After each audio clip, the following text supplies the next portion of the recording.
नमस्कार, मैं हूं अंकुर और आप देख रहे हैं सत्य हिंदी का न्यूज बुलेटिन। एक नजर अब तक की सुर्खियों पर। सुप्रीम कोर्ट ने 2 चुनाव आयुक्तों की नियुक्ति पर रोक लगाने से इनकार कर दिया है। एक दिन पहले ही 2023 कानून के तहत ज्ञानेश कुमार और सुखबीर सिंह संधू की नियुक्ति की गई है। चुनाव आयुक्तों की नियुक्ति करने वाले पैनल से भारत के मुख्य न्यायाधीश को बाहर रखा गया था। इसी को लेकर दोनों आयुक्तों की नियुक्ति को चुनौती दी गई थी। दोनों नियुक्तियों पर रोक लगाने से इनकार करते हुए सुप्रीम कोर्ट की पीठ ने कहा कि आमतौर पर हम आंतरिक आदेश के जरिए किसी कानून पर रोक नहीं लगाते हैं। चुनाव आयोग शनिवार दोपहर 3 बजे एक प्रेस कॉन्फ्रेंस में लोकसभा चुनाव की तारीखों की घोषणा करेगा। लोकसभा के साथ ही आयोग ओडिशा, सिक्किम, अरुणाचल प्रदेश और आंध्र प्रदेश में होने वाले विधानसभा चुनावों की तारीखों की भी घोषणा करेगा। तारीखों की घोषणा के साथ ही आदर्श आचार संहिता लागू हो जाएगी। केंद्रीय मंत्री और राष्ट्रीय लोक जनशक्ति पार्टी के अध्यक्ष पशुपति पारस ने कहा है कि वो हाजीपुर से ही चुनाव लड़ेंगे। पशुपति कुमार पारस के भतीजे चिराग पासवान भी हाजीपुर से ही चुनाव लड़ना चाहते हैं। ऐसी खबरें आई हैं कि चिराग पासवान और बीजेपी के बीच सीट शेयरिंग पर डील हुई है। पारस ने कहा कि हम पीएम मोदी और गृह मंत्री से अपील करते हैं कि हमारे सभी 5 सांसदों के नाम पर विचार किया जाए। हम लिस्ट जारी होने की प्रतीक्षा करेंगे। अगर घोषणा के बाद हमें हमारा हक नहीं मिला तो हमारी पार्टी स्वतंत्र है और हमारे दरवाजे खुले हैं। हम पर कहीं भी जाने के लिए तैयार हैं।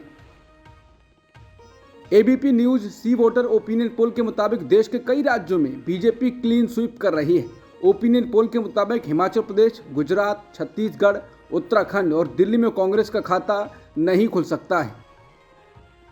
भारत राष्ट्र समिति यानी बीआरएस नेता के कविता के घर छापा मारा गया है। आयकर विभाग और ईडी के अधिकारी शुक्रवार दोपहर तलाशी लेने के लिए के कविता के आवास पर पहुंचे। नई दिल्ली से दोनों एजेंसियों के कम से कम 10 अधिकारी कविता और उनके पति डी अनिल कुमार की मौजूदगी में तलाशी ले रहे थे। ये कार्रवाई तब हो रही है जब दिल्ली शराब नीति मामले में सीबीआई ने पिछले महीने तलब किया था। टीएमसी से नाराज चल रहे नेता अर्जुन सिंह फिर से बीजेपी में लौट गए हैं। अर्जुन सिंह बैरकपुर से सांसद हैं। इन चुनावों में अर्जुन सिंह को टीएमसी में टिकट नहीं दिया है। 2019 लोकसभा चुनाव में बीजेपी की टिकट पर चुनाव जीतने के बाद वो टीएमसी में आ गए थे, मगर उन्होंने सांसदी से इस्तीफा नहीं दिया था। अर्जुन सिंह के अलावा शुभेंदु अधिकारी के भाई और टीएमसी सांसद ध्रुवेंद्र अधिकारी भी बीजेपी में शामिल हुए हैं। इलेक्टोरल बॉन्ड पर चुनाव आयोग की वेबसाइट पर दिए आंकड़ों के बाद राजनीतिक दलों की ओर से एक दूसरे पर आरोप लगाए जा रहे हैं। इस जानकारी के अनुसार बीजेपी ने इस अवधि में कुल 60 अरब रुपए से अधिक के इलेक्टोरल बॉन्ड को बनाया है। इस मामले में दूसरे नंबर पर तृणमूल कांग्रेस है, जिसने 16 अरब रुपए से अधिक के इलेक्टोरल बॉन्ड को बनाया है। अब इस मामले में सपा प्रमुख अखिलेश यादव ने टिप्पणी की है। अखिलेश ने सोशल मीडिया पर लिखा है, इलेक्टोरल बॉन्ड काले धन को सफेद करने की भाजपाई गारंटी है। Electoral bond black money tourism यानी पैसा बाहर ले जाकर वापस लाने के शुद्धिकरण की भाजपाई गारंटी है। अखिलेश ने प्रेस कॉन्फ्रेंस में कहा कि बेरोजगारी का समाधान तभी निकलेगा जब खाऊ पार्टी भाजपा हटेगी। जिस तरह के आंकड़े आ रहे हैं उससे लगता है कि भाजपा खाऊ पार्टी है। हम लोग बहुत पहले कहा करते थे कि भाजपा हटाओ नौकरी पाओ। अब तो ये नारा हर युवक हर युवती की जुबान पर पहुंच गया है। अखिलेश यादव ने कहा कि जब वैक्सीन की बात आई थी तब हमारे बारे में क्या क्या कहा गया। उन्होंने कहा कि वैक्सीन लगवाने वाली कंपनी से बीजेपी ने 500 करोड़ रुपए लिए, इसलिए जबरदस्ती वैक्सीन लगवाई जा रही थी। उन्होंने कहा कि एजेंसियां विपक्ष को परेशान, बदनाम करने के लिए और खुद के लिए इलेक्टोरल बॉन्ड लेने के लिए इस्तेमाल कर रहे हैं। चुनाव से पहले ये बातें आई हैं तो जनता इस बार बीजेपी को उखाड़ फेंकेगी। इलेक्टोरल बॉन्ड से जुड़े आंकड़े जारी होने के बाद से ही इस पर बयानबाजी शुरू हो गई है। कांग्रेस ने शुक्रवार को बीजेपी से पूछा है कि उन्हें इतना धन कैसे मिला। कांग्रेस पार्टी के अध्यक्ष मल्लिकार्जुन खड़गे ने कहा, आज सुप्रीम कोर्ट ने यह साफ कर दिया है कि कैसे बीजेपी ने इलेक्टोरल बॉन्ड के जरिए पैसे जमा किए। एसबीआई के आंकड़े ये दिखाते हैं कि 50% बीजेपी बॉन्ड हैं, जबकि 11% कांग्रेस बॉन्ड हैं। उन्होंने पूछा, उन्हें इतना धन कैसे मिला, ये कंपनियां इतना डोनेशन कैसे दे सकती हैं। कांग्रेस ने यह भी कहा है कि इस सूची में कई संदिग्ध डोनर भी हैं। खड़गे ने कहा कि चंदा देने वालों में से ऐसे भी हैं जिन पर ईडी के मामले चल रहे हैं। ये इनकम टैक्स मामलों में शामिल हैं। पीएम मोदी और उनकी पार्टी ने इन लोगों पर ज़्यादा चंदा देने का दबाव डाला।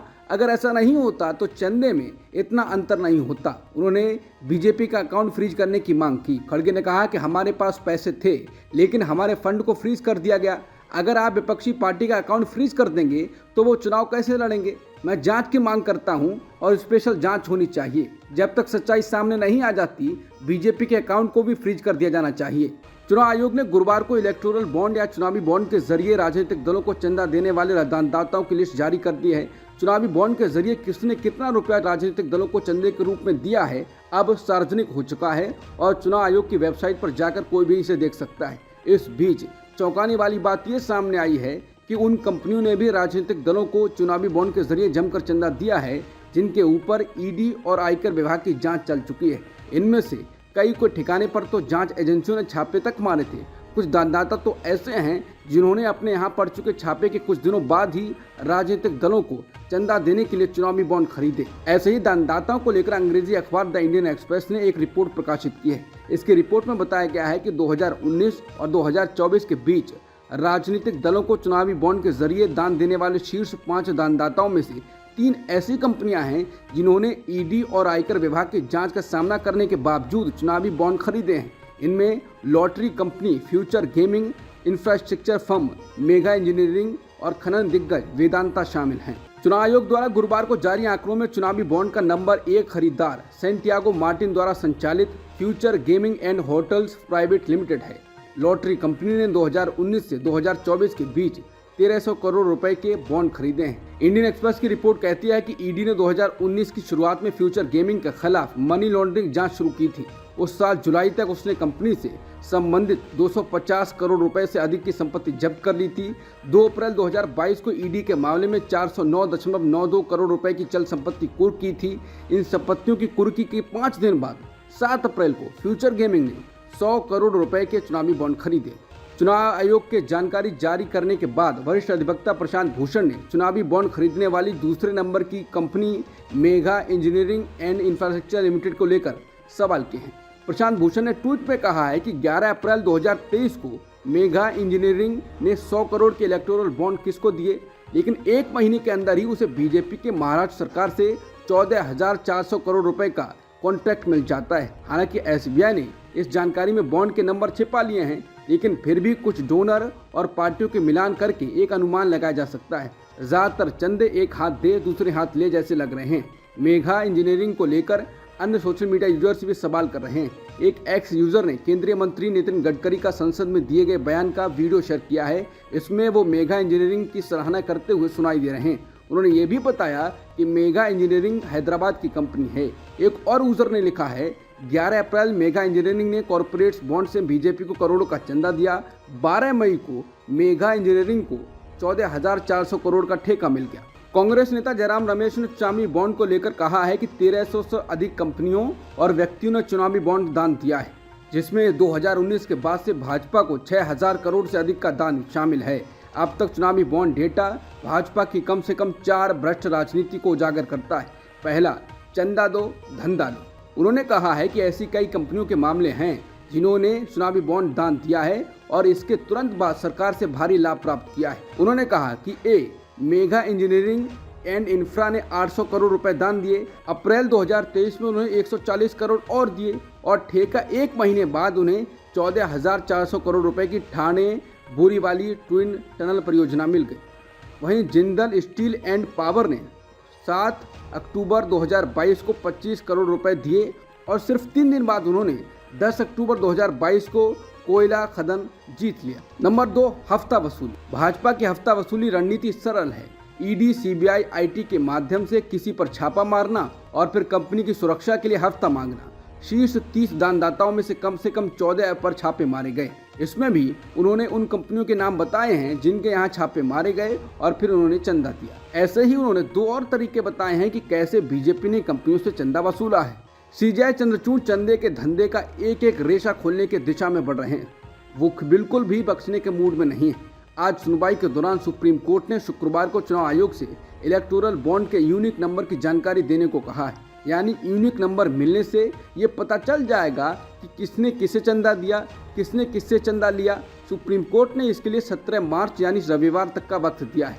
वहीं शीर्ष अदालत ने बॉन्ड के यूनिक नंबर न बताने को गंभीरता से लेते हुए एसबीआई को नोटिस जारी किया है। एसबीआई की ओर से पेश हुए वकील संजय कपूर से अदालत ने कहा कि एसबीआई को सोमवार तक इस नोटिस का जवाब देना है।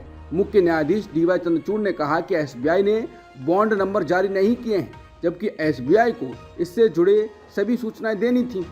अमेरिका ने गुरुवार को कहा था कि वो नागरिकता संशोधन कानून यानी CAA को लेकर चिंतित है। अब इस पर भारत का भी जवाब आया है। विदेश मंत्रालय ने कहा कि ये देश का आंतरिक मामला है और ये भारत की समावेशी संस्कृति और मानवाधिकार के प्रति भारत की प्रतिबद्धता के तहत है। भारत ने यह भी कहा है कि जो लोग भारत की बहुलतावाद की संस्कृति को नहीं समझते हैं, उन्हें इस बारे में लेक्चर देने की जरूरत नहीं है। नागरिकता संशोधन कानून यानी CAA के नियमों पर रोक की मांग करने वाली याचिकाओं पर सुप्रीम कोर्ट सुनवाई करने को तैयार हो गया है। समाचार एजेंसी PTI के मुताबिक सुप्रीम कोर्ट ने बताया है कि अब इस मामले पर मंगलवार यानी 19 मार्च को सुनवाई की जाएगी। पाकिस्तान अफगानिस्तान के शरणार्थियों ने केजरीवाल के CAA पर बयानों के खिलाफ दिल्ली में विरोध प्रदर्शन किया। इसके बाद अरविंद केजरीवाल ने कहा है, इन पाकिस्तानियों की इतनी हिम्मत, पहले हमारे देश में गैर कानूनी तरीके से घुसपैठ की, हमारे देश का कानून तोड़ा, इन्हें जेल में होना चाहिए था। इनकी इतनी हिम्मत खो गई कि हमारे देश में प्रदर्शन कर रहे हैं, हुड़दंग कर रहे हैं। CAA आने के बाद पूरे देश में पाकिस्तानी और बांग्लादेशी फैल जाएंगे और लोगों को परेशान करेंगे। बीजेपी इन्हें अपना वोट बैंक बनाने के स्वार्थ में पूरे देश को परेशानी में धकेल रही है। प्रधानमंत्री मोदी ने शुक्रवार को आरोप लगाया कि DMK और कांग्रेस जैसी पार्टियों वाला इंडिया ब्लॉक तमिलनाडु का विकास करने में कभी सफल नहीं हो सका। कन्याकुमारी जिले में भाजपा की एक सार्वजनिक बैठक में उन्होंने कहा कि उनका इतिहास घोटालों का है और उनकी नीतियां जनता को लूटने के लिए सत्ता में आने पर केंद्रित हैं। मोदी ने कहा कि वो राज्य में एक बड़ा बदलाव देख रहे हैं। मुझे इस बार विश्वास है कि तमिलनाडु में भाजपा का प्रदर्शन द्रमुक और कांग्रेस की इंडिया के अहंकार को तोड़ देगा। PM मोदी इन दिनों कई राज्यों का दौरा कर रहे हैं। इन दौरों में PM मोदी चुनावी रैलियां भी कर रहे हैं। इसी के तहत PM मोदी को 18 मार्च को तमिलनाडु के कोयम्बटूर में एक रोड शो करना है। ये रोड शो करीब 3.5 किलोमीटर का होना है। इस पर अब तमिलनाडु पुलिस ने PM मोदी के रोड शो को अनुमति नहीं दी है। पुलिस ने सुरक्षा का हवाले देते हुए रोड शो की अनुमति देने से इनकार किया है। बीजेपी इस मामले को लेकर हाईकोर्ट पहुंची है और इस मामले में आज यानी शुक्रवार को ही सुनवाई होनी है। कर्नाटक पुलिस ने राज्य के पूर्व मुख्यमंत्री और बीजेपी के सीनियर नेता BS येदियुरप्पा के खिलाफ पॉक्सो के तहत एक मामला दर्ज किया है।